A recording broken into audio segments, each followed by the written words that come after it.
chúng ta biết sẽ đài titanium ở toàn miền đôi platinum nó cứ speaker B&O bài hay tắc ép lùi nó bong thở tại tam đan mơ chia và chám của chỉ thò mà đá tắc nâng bật sân chỉ cana dương bật đòi ở vì tầm đó cứ lan dương nó cứ ở ai và che ban tê hay cái nó nâng đá nó về đại bong ôn do lan và hết Everest platinum nó do từ phở bong thở tại phở lan nó chạm thì mà sốt đá chia và hết cùng rất euro file lại bài ok chân chụp nghiệp xua bong ôn từ ở này chânในខាងមុខខ្ញុំនេះគឺជា model Ford Everest Platinum ដែលជា model ថ្មី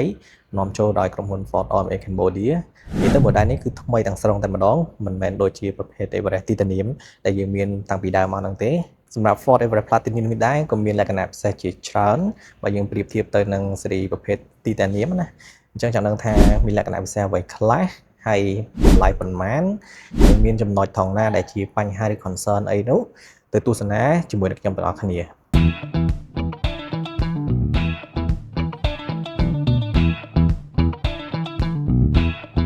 អូខេបងប្អូនអរគ្នាអញ្ចឹងសូមបញ្ជាក់ដែរវីដេអូនេះគឺមិនមែនជាការ review អីទេគឺគ្រាន់តែចង់បង្ហាញថាប្រភេទ Everest Platinum នេះគឺបានបំពាក់មកជាមួយនឹងអ្វីខ្លះហើយមានលក្ខណៈពិសេសអ្វីខ្លះអញ្ចឹងយើងទៅមើលទាំងអស់គ្នាហ្មងណាអញ្ចឹងនៅផ្នែកខាងមុខអ្វីដែលយើងឃើញថាខុសមុនដំបូងហ្នឹងគឺផ្នែកប៉ាណាហ្នឹងបងប្អូនអរគ្នាអញ្ចឹងពណ៌របស់វាគឺខ្មៅណាហើយមួយវិញទៀតពាក់ព័ន្ធនឹងរបៀបនេះយើងមើលទៅដូចក្រូមេអញ្ចឹងប៉ុន្តែបើធៀបទៅយើងមើលទៅរបៀបថាពណ៌វាអត់ដូចក្រូមេយើងពីមុនតែមើលទៅចាំងអាលោកដូចតែប្រើទេចានេះមើលទៅរៀងបែបពណ៌រៀងទីតានៀមអញ្ចឹងណាបងប្អូនអរគ្នាឃើញស្អាតមួយយ៉ាងដែរហើយមួយវិញទៀតពាក់ព័ន្ធនឹងអក្សរតែមនេះគឺ Platinum នេះគឺផុសមកចេញតែម្ដងបាទអញ្ចឹងបើសេរីយើងទីតានៀមមុនគឺអត់មានទេកន្លែងហ្នឹងហើយមួយវិញទៀតគឺផ្នែកខាងក្រោមនេះក៏វាមានភាពខុសគ្នាដែរទៅលើខាងក្រោមនេះអញ្ចឹងពណ៌ខ្មៅដូចគ្នាទៅនឹងតែមដែរបាទហើយមាន logo ក៏ថ្មីដែរ logo ថ្មីហើយមានកាមេរ៉ាមកគ្រាប់នៅផ្នែកខាងនេះដូចគ្នាហើយក្រោមនេះក៏មានជាមួយនឹងដុំរ៉ាដាដែរបាទឥឡូវទៅមើលផ្នែកចំហៀងពាក់ព័ន្ធនឹងផ្នែកចំហៀងបងប្អូនមើលឲ្យឆ្ងាយបន្តិចទៅអូខេអញ្ចឹងយើងឃើញថារៀងប្លែកដែរពណ៌វារៀងខ្មៅពីច្រើនយ៉ាត្រូវឲ្យបងប្អូនអរគ្នាអញ្ចឹងដូចយ៉ាននៅផ្នែកក្រោមនេះអញ្ចឹងបងប្អូនឃើញស្រាប់ហើយទំហំរបស់វាទី1គឺធំបាទធំខុសពីជំនាន់ប្រភេទ Titanium ដែល Titanium ប្រើទំហំ20អ៊ីងទេសម្រាប់ប្រភេទ Platinum នេះគឺប្រើដល់តែ21អ៊ីងបាទនេះ21អញ្ចឹងទំហំយ៉ាននេះគឺដល់ទៅ21អ៊ីងហើយ style ផ្សេងពណ៌ក៏ផ្សេងដែរបាទមានខ្មៅមានអីចឹងទៅបាទហើយអញ្ចឹងតធម្មតាពេលដែលដូសយ៉ានចេះសបកកង់ក៏ដូរកម្រិតដែរបាទនេះ275 45 Air21ហើយនេះគឺយ៉ានរបស់ប្រភេទ Titanium អញ្ចឹងឃើញ style ខុសគ្នាទី1ទី2គឺខុសទំហំយ៉ានហ្នឹងគឺអានេះ20អ៊ីងបាទហើយសបកហ្នឹងក៏ខុសទំហំដែរអានេះ255 Air20អូខេអញ្ចឹងយើងមើលបន្តទៀតអញ្ចឹងនៅលើកង់នេះក៏មាន body កង់នេះពណ៌រៀងខ្មៅដែរបើពីមុនវាពណ៌ដូចទៅនឹងថ្នាំឡានអញ្ចឹងណាបងប្អូនអរគ្នាអញ្ចឹងសម្រាប់ស៊េរីក្រោយនេះមកគឺធ្វើមកបែបខ្មៅ highlight ខ្មៅអញ្ចឹងហ្មងបងប្អូនហើយនៅនេះមាន logo V6 ហើយកាមេរ៉ាអី360ដូចគ្នាកញ្ចក់ត្រឡោកនេះគឺពណ៌ទៅដូចនឹងថ្នាំឡានអញ្ចឹងបាទហើយខាងក្រោមនេះមានតែម Platinum ពណ៌ខ្មៅដែរហើយផុសចេញមកតែម្ដងបាទហើយដៃទ្វារនេះគឺពណ៌ដូចនឹងឡាននឹងដែរបងប្អូនអរគ្នាហើយមួយទៀតដែលខុសហ្នឹងគឺនេះ body កញ្ចក់នេះដូចបងប្អូនឃើញអញ្ចឹងអានេះវាដូចក្រូមេដែរហ្នឹងប៉ុន្តែមើលទៅរៀងស្អាតដូច Titanium ហ្នឹងណាដូចនឹងប៉ាណាមុខបំបញ្ញមិញអញ្ចឹងបាទហើយមួយទៀតហ្នឹងគឺខុសនេះបងប្អូនកាងលើដបូលហ្នឹង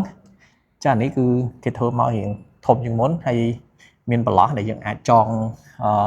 វ៉ាន់នេះបានអញ្ចឹងណាបងប្អូនអរគ្នាបាទស្អាតមួយយ៉ាងដែរបងប្អូនផ្លែកភ្នែកខុសពីស៊េរីជំនាន់ Titanium នោះបាទហើយបងប្អូនអរគ្នាកន្លែងនេះក៏មានមុខងារ blind spot ផងដែរបាទហើយដៃទ្វាររបស់យើងនេះក៏មាន sensor សម្រាប់ពេលដែលយើងមានសោកនៅចិត្តយើងអាចដាក់ដៃចេះទៅគឺទ្វារនឹង unlock ខ្លួនឯងតែម្ដងបាទយើងមកមើលផ្នែកខាងក្រោយម្ដងអញ្ចឹងនេះគឺជាផ្នែកខាងក្រោយនៃរថយន្ត Ford Everest Platinum របស់យើងនេះមាន logo នៅនេះ Platinum បាទហើយនៅផ្នែកខាងក្រោយនេះទៀតសូម្បីតែ logo នេះក៏ខុសដែរនេះបាទ logo Ford ក៏ខុសដូចគ្នាហើយកន្លែងនេះយើងមាន stop របស់យើងហ្នឹងមើលទៅរៀងកម្ៅជាងមុនហ្នឹងហើយមានកាមេរ៉ាមកគ្រាប់ផ្នែកខាងក្រោយដែរនៅនេះហ្នឹងហើយក៏មាន sensor ដូចគ្នាបាទខាងក្រោយមាន4គ្រាប់ខាងមុខក៏មាន4គ្រាប់ដែរហើយកង់ស្គួរនៅផ្នែកខាងក្រោមនេះអូខេអញ្ចឹងយើងមកមើលកន្លែងប្លុក ចាក់ភ្លេងតិចបងប្អូនអរគ្នាចឹងឡាបើយើងនៅប្រើពេលមកសុទ្ធដល់ឡាយទេតែទេបាទប្រភេទ Everest Platinum នេះហើយកលិចមើលកន្លែងនេះគឺរនបងប្អូនឃើញស្រាប់មាន2មែនទេចឹងទី1នេះគឺកន្លែងដែលយើងចាក់ភ្លេងមកសុទ្ធរបស់យើងទូទៅហ្នឹងហើយកន្លែងឆុកនេះមួយទៀតគឺបងប្អូនឃើញអក្សរនៅនេះអត់គេដាក់ add blue បាទអញ្ចឹង add blue ហ្នឹងគឺគេទៅឆុកនេះគឺសម្រាប់ដែលយើងចាក់ទឹក add blue ចូលទៅក្នុងហ្នឹងណាហើយទឹក add blue ហ្នឹងគឺជាអីចាំតិចទៀតខ្ញុំនឹងបង្ហាញបងប្អូនអរគ្នាអូខេអញ្ចឹងយើងមកមើលនៅផ្នែកខាងក្នុងនៃ Rayon Ford Everest Platinum របស់យើងម្ដងអញ្ចឹងយើងមើលដំបូងចាប់ពីទ្វាររបស់យើងទៅអញ្ចឹងយើងឃើញថាទ្វារនេះគឺបំពាក់មកប្រភេទសបដោយស្បែកតែម្ដងបងប្អូននេះសិតតែស្បែកតុនទៀតណាហើយកន្លែងនេះមានរបៀប Informica ឬក៏អីយើងមើលទៅដូចឈើអញ្ចឹងបងប្អូនអរគ្នាហើយមានអំពូលភ្លើង ambient light ទៀតនៅនេះហើយកន្លែងនេះគឺកន្លែងបើកទ្វារចេញហ្នឹងបាទ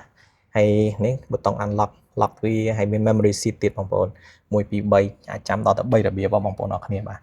ហើយចំណុចពិសេសមួយទៀតហ្នឹងគឺពាក់ព័ន្ធទៅនឹងកៅអីរបស់យើងអញ្ចឹងកៅអីរបស់យើងនេះទំនើបមែនតើបងប្អូនអរគ្នាឥឡូវនេះទី1បាញ់មិញគឺយើងមាន memory seat ទៀតបាទទី2នេះគឺបងឃើញហ៊ុននៅនេះអញ្ចឹងណាអញ្ចឹងកន្លែងហ្នឹងគឺសម្រាប់បញ្ចេញកម្ដៅក៏ដូចគ្នាបញ្ចេញនៅខ្យល់ត្រជាក់ចាំបានន័យថាកៅអីរបស់យើងហ្នឹងគឺមានមុខងារក្ដៅត្រជាក់ទៀតបាទទំនើបមែនតើហើយសូម្បីតែកៅអីនេះក៏យើងអាចសេរីបានដល់ទៅ10របៀបរបស់បងប្អូនអរគ្នាហ្នឹងណាសម្រាប់កៅអីរបស់ Everest Platinum ណាហើយនៅលើនេះក៏មានផ្លាកអក្សរ Platinum ដែរនៅនេះណាអូខេទៅនៅមែនតើស្អាតមែនតើ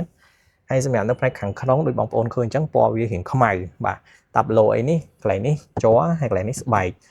នេះស្អាតណាបងប្អូនសាច់ឡើងម៉ត់ឡើងលងហ្មងចកោតអីក៏ចឹងដែរសិតតែជាចកោតស្បែកតែម្ដងហើយកន្លែងនេះគេមានដាក់កែវទឹកកែវកាហ្វេអីបានអញ្ចឹងណានេះបាទចុចបង្ហាញបន្តិចមើលខាងក្រោមនេះមានកន្លែងបើកអំពូលភ្លើងបើកអីចឹងទៅបាទនេះកន្លែងបើកតមូលម៉ាស៊ីនខាងមុខបាទហើយនៅផ្នែកខាងក្នុងនេះសូម្បីតែទំហំអេក្រង់ក៏ធំដែររហូតទៅដល់12អ៊ីងដែរបាទអេក្រង់ហ្នឹងណាហើយក៏អាចភ្ជាប់ទូរស័ព្ទបានតាមរបៀប Apple CarPlay ឬក៏ Android Auto អីចឹងទៅហើយផ្នែកខាងក្រោមនេះគឺមានកន្លែង wireless charge ទៀតបងប្អូននៅកន្លែងខាងក្រោមនេះណាហើយចង្កឹះលេខរបស់ឡាន Everest Platinum នេះគឺជាប្រភេទ e-shifter ដូចគ្នានិយាយទៅដូច Titanium ដែរអត់ខុសគ្នាទេហើយជាមួយនឹងប្រអប់លេខ10វាក់ដូចគ្នាកន្លែងនេះមានប្រាំងដៃ electronic មានblock off road អីចឹងណាបងប្អូននេះហើយអ្វីដែលថែមមកនេះមានមុខងារ auto start stop ទៀតសម្រាប់ Platinum នេះហើយសម្រាប់អានេះកន្លែង drive mode អីហ្នឹងមានដល់ 4A ទៀតនេះបងប្អូនបើ Titanium អត់មាននេះអត់ទាន់មាន 4A ទេតែបើ Platinum គេ add មកគេបន្ថែមមកជាមួយនឹង 4A ទៀតបាទស្បែកខាងក្នុងស្អាតមែនតើហ្មងមើលទៅ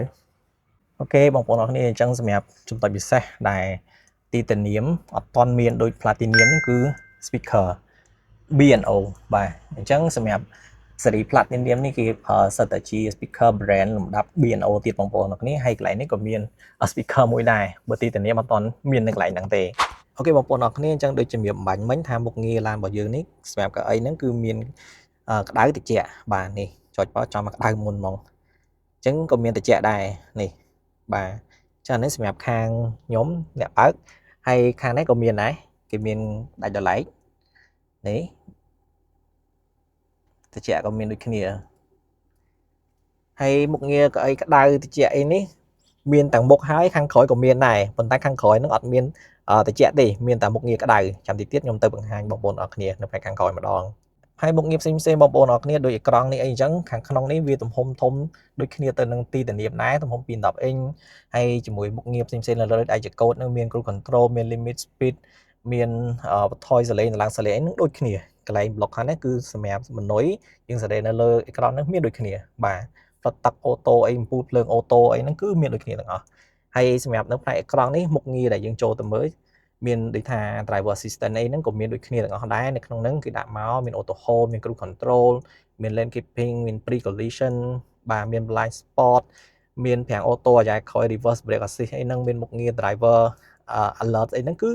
មានទាំងអស់តែម្ដងនៅក្នុងហ្នឹងបងប្អូនបាទហើយចំណុចមួយទៀតដែលបងប្អូនគួរតែចាប់អារម្មណ៍ហ្នឹងនេះគឺ 4A នេះហ្នឹងណាអញ្ចឹងដូចថាពីមុន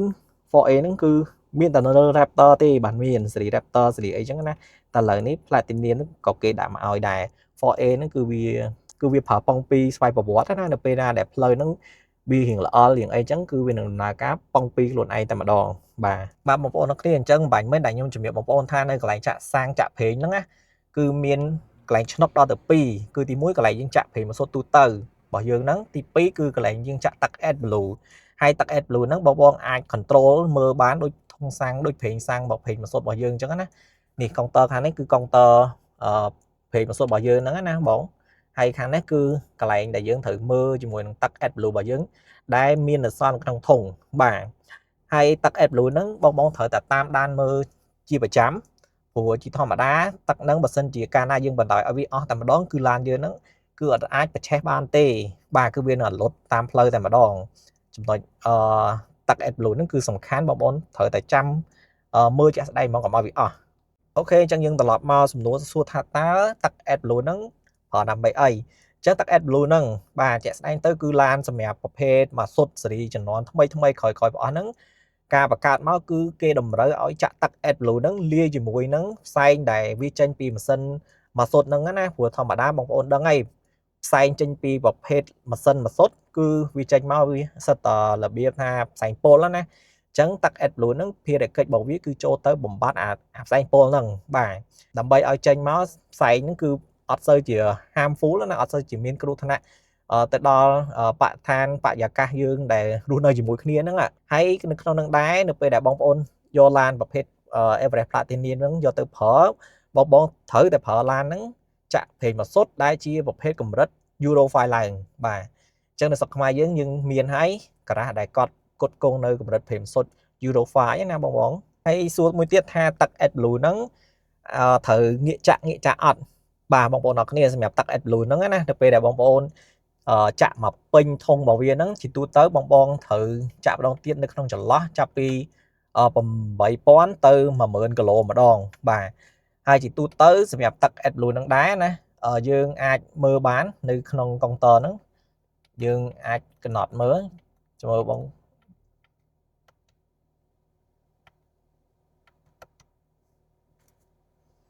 នេះបងប្អូនអរគ្នាអញ្ចឹងកន្លែងនេះគេដាក់ថា range 8000គីឡូអញ្ចឹងសម្រាប់ទឹករបស់យើងដែលយើងចាក់មកនេះចិត្តពេញអញ្ចឹងគឺជីបានរហូតដល់ទៅ8000គីឡូម៉ែត្រទៅបានយើងត្រូវ refill វាម្ដងទៀតប៉ុន្តែជាក់ស្ដែងទៅអានឹងក៏វាទៅតាមការប្រើប្រាស់របស់យើងដែរយើងដឹកធ្ងន់អត់យើងជិះខ្លាំងអត់យឺតអត់អីអញ្ចឹងព្រោះអាទឹកហ្នឹងវាបាញ់ចូលហ្នឹងគឺវាអាស្រ័យទៅតាមការដែលយើងជិះហ្នឹងដែរបាទវាអត់ខុសពីម៉ាស៊ុតទេបាទតែយើងជន់ខ្លាំងជិះលឿនអីអញ្ចឹងណាហ្នឹងក៏វាស៊ីលឿនទៅតាមហ្នឹងដែរបាទគាត់ថានេះយូរបញ្ចាក់ម្ដងហើយមកធុងពេញរបស់គេហ្នឹងគឺ8ដល់10លីត្របាទអញ្ចឹងតម្រូវការពេលដែលបងយកមកដូរពេកឬក៏អីហ្នឹងដល់ពេលដែលយើងត្រូវចាក់ទឹកហ្នឹងថែមតែម្ដងប៉ុន្តែក៏យើងត្រូវតែមើលដែរជួនកាលបើវាអាចអស់មុនអីក៏យើងត្រូវតែចាក់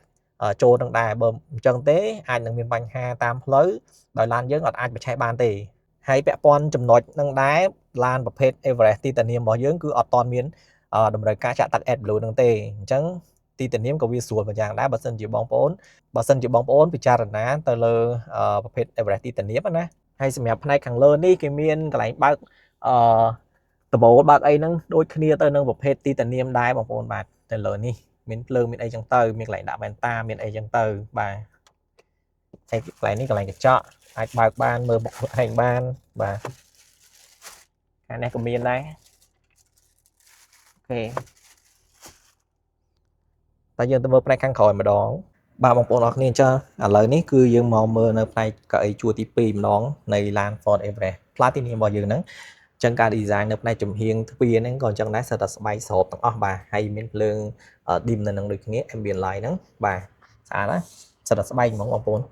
ហើយអ្វីដែលពិសេសហ្នឹងគឺនៅជួរទី2នេះកៅអីជួរទី2ហ្នឹងក៏មានមុខងារកម្ដៅកៅអីដែរនេះគឺមានមុខងារកម្ដៅកៅអីដែរបាទតែអត់មានមុខងារឲ្យចេញខ្យល់ត្រជាក់ទេបើខាងមុខ2មានខាងមុខទាំងពីរហ្នឹងមានហើយខាងក្រោយហ្នឹងក៏មានម៉ាស៊ីនចែកដូចគ្នាយើងអាចបើកប្រើម៉ាស៊ីនចែកបានដូចគ្នាដែរខាងក្រោយនេះកៅអីជួរទី3នេះក៏មានដូចគ្នាបាទអញ្ចឹងឡាននេះវា7កៅអីបងប្អូនហ្នឹងហើយនេះកៅអីជួរទី3ហើយមួយទៀតបើសិនជាបងអស់ថ្មអីអ្នកអង្គុយក្រោយហ្នឹងគេមានកន្លែងសាកដូចគ្នាដោយ USB ណា Type A Type C អញ្ចឹងទៅហើយនៅកន្លែងនេះមានដូចហ៊ុន3ទៀតបាទអូខេបងប្អូនអរគ្នាអញ្ចឹងឥឡូវយើងមកមើលជាមួយនឹងប្លុកម៉ាស៊ីនរបស់យើងនឹងម្ដងសម្រាប់ Everest Platinum ហ្នឹងអញ្ចឹង Everest Platinum នេះគឺប្រើជាមួយនឹងកម្លាំងម៉ាស៊ីនធំជាងមុនគឺរហូតដល់ទៅ 3.0 បាទ single turbo ទេអត់ផ្លាត់អត់ដូចtitanium ប្រើជាមួយនឹង 2.0 បាយ turbo នោះទេបងប្អូនអរគ្នាបាទហើយសម្រាប់ Everest Platinum នេះដែរកម្លាំងម៉ាស៊ីន 3.0 អញ្ចឹងគឺសន្ទុះរបស់វាខ្លាំងដែរបងប្អូនអរគ្នាកម្លាំងរមូលអីហ្នឹងលោតដល់ទៅ600 Newton m ហើយបើកម្លាំងសេះវិញគឺរហូតដល់ទៅ250សេះបងប្អូនអរគ្នាសម្រាប់ម៉ាស៊ីនជំនាន់ថ្មីនេះបាទអញ្ចឹងខ្លាំងមែនស្ទុះមែនប៉ុន្តែសម្រាប់ពន្ធផ្លូវនៅក្នុងស្រុកខ្មែររបស់យើងនេះគឺតែកម្រិតចាប់ពី3ចុចឡើងពន្ធសម្រាប់5ឆ្នាំដំបូងគឺគេគិត$400ហើយបងប្អូនអរគ្នាសម្រាប់ឡាននេះណាបាទអញ្ចឹងនេះគឺជាចំណុចមួយដែលយើងត្រូវដឹងដែរត្រូវពិចារណាដែរបើប្រៀបធៀបគ្នាទៅជាមួយនឹងប្រភេទ Everest Titanium របស់យើងពីមុនដែលប្រើកម្លាំងម៉ាស៊ីន 2.0 ដែលនោះបង់ពន្ធត្រឹមតែ$20000ទេក្នុងមួយឆ្នាំណាម៉ាស៊ីន 2.0 បើម៉ាស៊ីន 3.0 នេះគឺ$400សម្រាប់5ឆ្នាំដំបូងបាទពាក់ព័ន្ធទៅនឹងតម្លៃវិញបងប្អូនអរគ្នាសម្រាប់រថយន្ត Ford Everest Platinum មួយនេះបច្ចុប្បន្ននេះគឺមានតម្លៃត្រឹមតែ$69900ដូចទៅនឹង Everest Titanium ចឹងបងប្អូនអរគ្នាបាទសម្រាប់បងដែលកំពុងមានតម្រូវការចង់ទិញនៅរថយន្ត Ford Everest Platinum មួយនេះបងក៏អាចទំនាក់ទំនងមកកាន់បងប្អូនបានដែរតាមរយៈលេខទូរស័ព្ទដែលមាននៅលើអេក្រង់នេះបានអរគុណជួបគ្នានៅវីដេអូក្រោយបន្តទៀត